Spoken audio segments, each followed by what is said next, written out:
കൈലാസുകളിലേക്ക് സ്വാഗതം. ഒരു നാടൻ പൂവൻ കോഴി 2.5 കിലോ ഉള്ള നാടൻ ഒരു പൂവൻ കോഴിയെ അത് ഞാൻ അടപ്പയെ എല്ലാം നുറുക്കി കഴുകി വൃത്തിയാക്കി അടപ്പയെ വെച്ച് വെള്ളം അതിൻ്റെ ആ ഒരു വെള്ളമുണ്ട് അതെല്ലാം പറ്റിച്ചിരിക്കുക. ഇത് 1/2 കിലോ ചെറുള്ളി, ഒരു 1/2 കിലോ സവാളയും കൂടെ വഴറ്റിയത്, പിന്നെ ഇത്രയുള്ള ഇതേലെ 3 കൂട്ടം ഇഞ്ചി, ഇതേലെ ഇത്രയും ഒരു വെളുത്തുള്ളിയും കൂടെ അതും വൃത്തിയാക്കി ചതച്ച് അതും വഴറ്റിയതാണ്. ഒരു ചെറിയ തേങ്ങ, ഇത് ഈ ഉള്ളി ഞാൻ അങ്ങോട്ട് ഇടുക, തേങ്ങ കൊത്ത് വിടുക. എൻ്റെ രീതിയിലാണ് വെക്കുന്നത്. ഇപ്പോൾ പുതിയ രീതിയിലൊക്കെ ഉണ്ട്. എൻ്റെ അമ്മ പണ്ട് വെക്കുന്നത് അതേ രീതിയിലാണ് ഞാൻ വെക്കുന്നത്.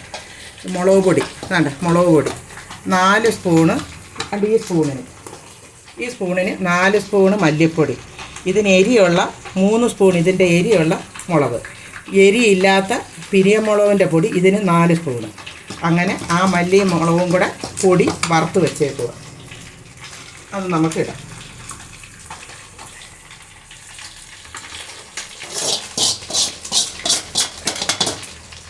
അടപ്പയിലാണ് വെക്കുന്ന, ഗ്യാസയിൽ ഇത് വെക്കാൻ ഒക്കത്തില്ല. അതിൻ്റെ തിളപ്പിച്ച വെള്ളം അത് നമ്മളങ്ങോട്ട് ഒഴിക്കുക.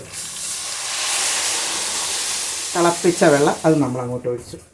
ഇനി ഞാൻ വറുത്ത് പൊടിച്ച് വെച്ചേക്കുന്ന മസാലപ്പൊടിയാണ് ഇത്. ഒരു വലിയ സ്പൂണിന് ഒരു 1.5 സ്പൂണ്, പിന്നെ ഇച്ചിരി കുറവുണ്ടെങ്കിൽ നമുക്ക് പിന്നെ നോക്കാം. പിന്നെ ഒരു പിഞ്ച് ഉലുവ. എൻ്റെ രീതിയിലാണ് ഇപ്പം പിന്നെ പുതിയ രീതിയിലൊക്കെ വെക്കും. ഇത് പഴയ രീതിയിൽ നാടൻ കോഴിയെ വേവിക്കുക. ഉപ്പ്, ആവശ്യത്തിനുള്ള ഉപ്പ്, ഉള്ളി ഉപ്പിട്ടാൽ വഴറ്റിയത്. എന്നാലും ഈ മുളകും അത് ഇതുമൊക്കെ ചേർത്തോണ്ടേ ചിലപ്പം എരി ഇച്ചിരി കുറവ് കാണും. പിന്നെ ഞാനിന് കരിയാപ്പില, നമ്മുടെ ഫ്രഷ് കരിയാപ്പില ഇന്നലെ മിനിഞ്ഞാന്ന് എടുത്തുകൊണ്ട് വന്നതാണ്. അത് ഇച്ചിരി വാടിയതാണ്. അത് ഞാനിപ്പോൾ ഈ അടപ്പയിലോട്ട് ഇത് വെച്ചിട്ട് ഞാൻ പോയി ആ കരിയാപ്പില എടുത്ത് കൊണ്ടുവന്ന് ഇതിനകത്തിട്ട് കടുക് വറക്കും. ഇതിനി ഒരു അരമണിക്കൂർ ഇരുന്ന് വേകണം. അരമണിക്കൂർ ഇരുന്ന് വെള്ളം വെന്ത് പറ്റി, വെളിച്ചെണ്ണയൊന്നും ചേർത്തില്ല. നമ്മുടെ നാടൻ കോഴി ആയതുകൊണ്ട് അതിന് നല്ല നെയ്യുണ്ടല്ലോ. വലിയ നെയ്യില്ലായിരുന്നു, 1 വർഷം പ്രായമുള്ളതാണ്. അങ്ങനെ അതിനെ വേവിക്കുക. അപ്പം ഇതുപോലെ നിങ്ങളും ചെയ്യുക. നമ്മൾ പുതിയ രീതിയിലേ നമ്മളൊന്നും ചെയ്യുന്നില്ല. നമ്മൾ ആ പഴയ രീതിയിൽ നമ്മുടെ വീട്ടിൽ, എൻ്റെ പണ്ടൊക്കെ നാടൻ കോഴിയല്ല ഉള്ള വേവിക്കാൻ, അല്ലാതെ ഇപ്പോഴത്തെ പോലുള്ള ഈ വരവ് കോഴി ഇല്ലല്ലോ.